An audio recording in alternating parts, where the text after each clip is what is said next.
Uh, the face that you're looking at right now also wrote my first ever published film review for the East Tennessee and for the Lego movie. That was 3 years ago. That was one of my crowning achievements when I attended that university newspaper.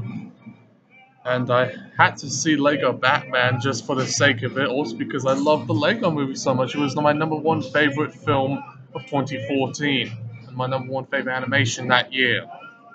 So I thought it'd be most appropriate to see the spin off. And needless to say, I did have some reservations. I wasn't so sure about seeing it because I'm just not a big fan of Batman and the DC Comics universe. And the same can be said for Marvel movies as well. I'm not too big of a fan of those except for like Ant-Man and Spider-Man. But I did like The Dark Knight.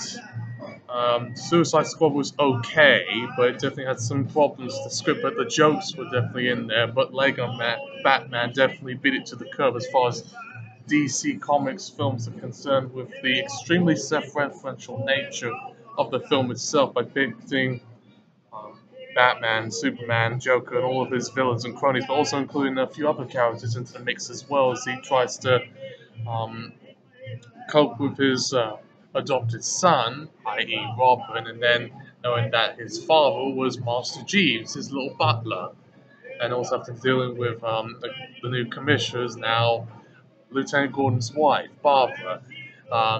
If you like the superhero movie universe and Batman, you very will love this a great bit. And I'm not a big fan of the franchise, but I like this movie quite a bit, even though there were some issues. But I'll talk about the pros. First, for the most part, the self-referential nature was very strong. I loved a lot of the bits, and they even mixed in stuff from Gremlins, Matrix, King Kong, and Harry Potter franchise, um, as like the typical villains that were featured in there.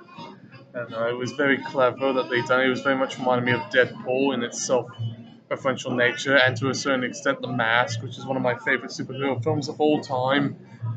And the animation is just very kinetic. I really love the animation. Reminded me of the first film.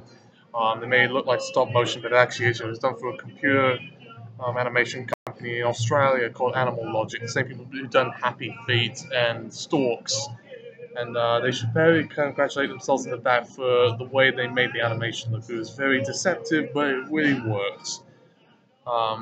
Just like the original, and just all it was just all good laughs nonetheless. As far as cons are concerned, I will say though that the ending did feel a bit fast paced, and you didn't really quite get like a very strong ending. It just felt a little soft, but it's a very comic film, so what are you going to do about it? It didn't have the sort of novel charm of the Lego movie itself, but you know, I wouldn't expect it to beat the Lego movie.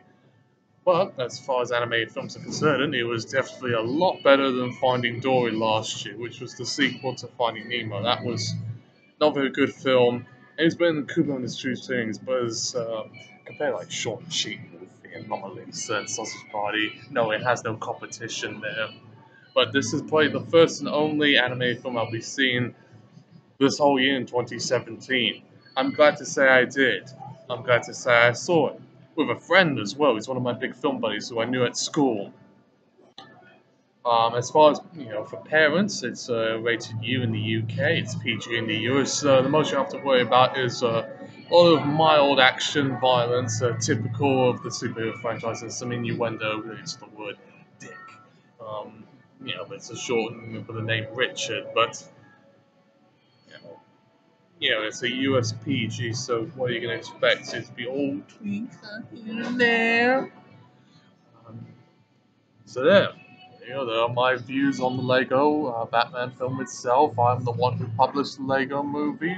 It was my first ever film review that was published in the publication. I was very proud of that achievement. Like I say, I saw the sequel, even though there were some issues.